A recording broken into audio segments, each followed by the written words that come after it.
ગુજરાતમાં સ્થાનિક સ્વરાજની ચૂંટણીનું મતદાન છે। લગભગ અત્યાર સુધીમાં 33% જેટલું મતદાન થયું છે। ત્યારે અત્યારે હાલ દરેક લોકોને મતદાન કરવા માટે અપીલ પણ કરવામાં આવી રહી છે। ત્યારે ખાસ કરીને જે દર્દી છે એ પણ અત્યારે હાલ એમ્બ્યુલન્સના મારફતે ધીરે ધીરે મતદાન મથકે પહોંચી રહ્યા છે। સમગ્ર મામલો શું છે, ગુજરાતની અત્યારની હાલની મતદાનની શું પરિસ્થિતિ છે, એ વિષયને લઈને વિગતે વાત કરીએ। નમસ્કાર, હું હંસિની અને તમે જોઈ રહ્યા છો નિર્ભય ન્યૂઝ। ચૂંટણી એટલે આમ તો લોકશાહીનો પર્વ કહેવાય અને બંધારણે આપણને જે હક અને જવાબદારી આપી છે એનું પાલન કરવું જોઈએ અને મતદાન કરવું જોઈએ। ત્યારે અત્યારે હાલ જે રીતે ધીમી ધારે મતદાન થઈ રહ્યું છે, ઘણા બધા નેતાઓની અંદર ટેન્શન પણ છે, શેરીએ શેરીએ જઈને મતદાનની અપીલ કરવામાં આવી રહી છે। ત્યારે જે દર્દીઓ હોસ્પિટલમાં એડમિટ હોય છે એ પણ લોકો મતદાન કરવા એમ્બ્યુલન્સના મારફતે પહોંચી રહ્યા છે। આવા જ દ્રશ્ય પણ સામે આવ્યા છે। સૌથી પહેલા તો એ દ્રશ્ય ઉપર નજર કરીએ। उमेश सरस्वती मिश्रा। मतदान करने आए हो, क्या कहोगे? सर, ये हमारा हक है और हमें यही संदेश देना चाहूँगा कि हर कोई को अपना हक के लिए लड़ना चाहिए और आना ही चाहिए। कितने दिनों से आप अस्पताल में एडमिट हो? 4 से 5 दिन से। आप इस हालत में भी मतदान करने आए हो और लोगों को क्या कहोगे मतदान के लिए? लोगों को यही कहूँगा सर कि मतदान देना चाहिए, ये हमारा हक है। सही नेता चुने और देश के सुरक्षा के लिए जरूरी है। Talaviya PP Savani hospital. વિપુલભાઈ, કઈ જગ્યાએ દર્દીને મતદાન કરવા માટે તમે લાગ્યા હતા? અમે ઇન્દિરાનગર સોસાયટીના રહેવાસી એક ઉમેશ કુમાર મિશ્રા હતા। તેઓ છેલ્લા 5 દિવસથી પીપી સવાણી હોસ્પિટલમાં સારવાર હેઠળ હતા। તેઓએ આજે સવારે જણાવ્યું કે આજે મતદાનનો દિવસ છે અને મારે મતદાન કરવું છે। એટલે લોકશાહી હોય અને મતદાન કરવાનો સૌને હક છે, જેથી કરી અમે એના જે કન્સલ્ટન્ટ ડૉક્ટરો છે એને બધાને એકસાથે સંપર્ક કર્યો અને કીધું કે ભાઈ આમને વોટ કરવા જવું છે તો આપણે આપી શકીએ કે કેમ મંજૂરી। એટલે તેઓએ કીધું કે ડૉક્ટરોની પૂરતી ટીમ સાથે આપણે વ્યવસ્થા હોય તો આપણે એમને વોટ કરવાની સંમતિ આપો। ડૉક્ટરોની સંમતિ બાદ અમે તેઓને એમ્બ્યુલન્સ અને એમના પરિવારજનોની સાથે અહીંયા આનંદનગરની વાડીમાં એમનું બૂથ હોય ત્યાં અમે વોટ કરાવવા માટે લઈ આવ્યા હતા અને તેઓએ પોતાનો વોટ આપ્યો છે। વોટ આપવો એ સૌનો અધિકાર છે અને વોટ આપવા માટે એક મત પણ મહત્વનો હોય છે, જેથી કરી આપણે સૌએ પણ વોટ કરવું જોઈએ અને કરાવવું જોઈએ।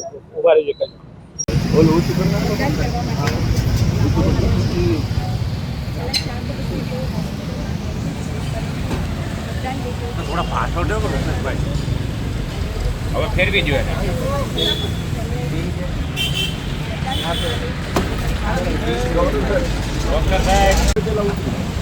રવિવારની રજા છે, ગરમીમાં બહાર નથી નીકળવું કે મારે એક વસ્તુ શું ફરક પડશે।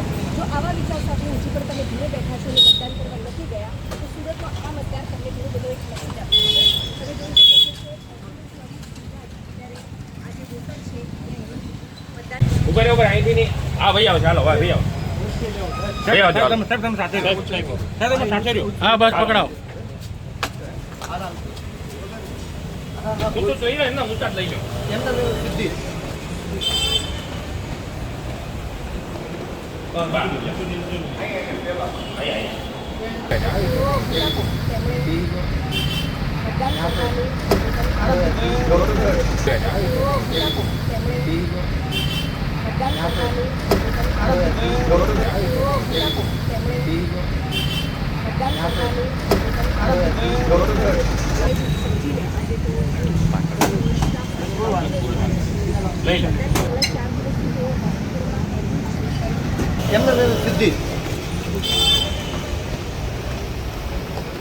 બસ મૂકી દો, મૂકી નીચે મૂકી દો। સાહેબ તમે સાથે રહ્યો, સાહેબ તમે સાથે રહ્યો। હા બસ પકડાવો।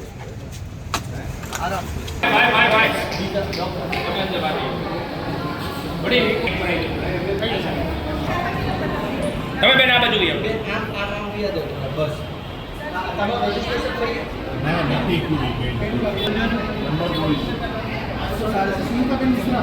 ઓકે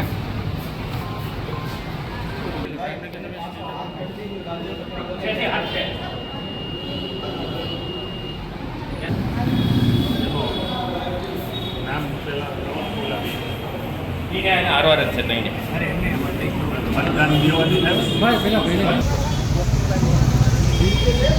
નહીં સ્ટેશન લઈ લો ને એમને આવશે નહીં। એ તો પત્રકાર છે, હા મેં આપી દઈએ। એને આપી દો સામે આપી હા એ તો થઈ ગયું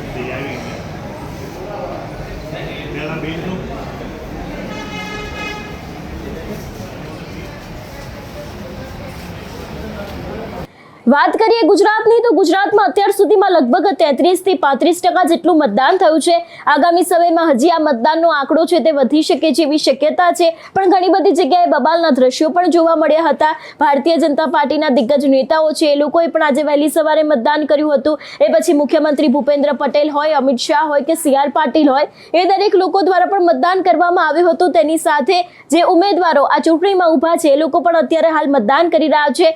અંતે જે રીતે સમાચાર સામે આવ્યા હતા એ જ રીતે લગભગ રેશિયો અત્યારે હાલ 33 થી 35% રહ્યો છે, પણ વધારે ને વધારે લોકોને મતદાન કરવા માટે થઈને અપીલ કરવામાં આવી રહી છે. ત્યારે જે રીતે આપણે દ્રશ્ય ઉપર નજર કરીએ એ રીતે કે ખાસ કરીને અત્યારે હાલ જે ડોક્ટર્સની ટીમ છે એ પણ કામે લાગી છે, જેથી કરીને જે દર્દીઓ છે એ લોકો મત આપી શકતા હોય દરેક લોકોને બૂથ મથક ઉપર લઈ જવામાં આવે છે. એમ્બ્યુલન્સની સેવા ઊભી કરવામાં આવી છે, જેથી કરીને સરળતાથી તે લોકો પોતાનો મત છે તે જે તે નેતાને આપી શકે. આ સમગ્ર વિષયને લઈને તમારો શું અભિપ્રાય છે અમને કમેન્ટ કરીને ચોક્કસથી જણાવજો. તેની સાથે અમારી ચેનલ નિર્ભય ન્યૂઝને લાઇક, શેર અને સબસ્ક્રાઇબ કરવાનું ભૂલશો નહીં. નમસ્કાર.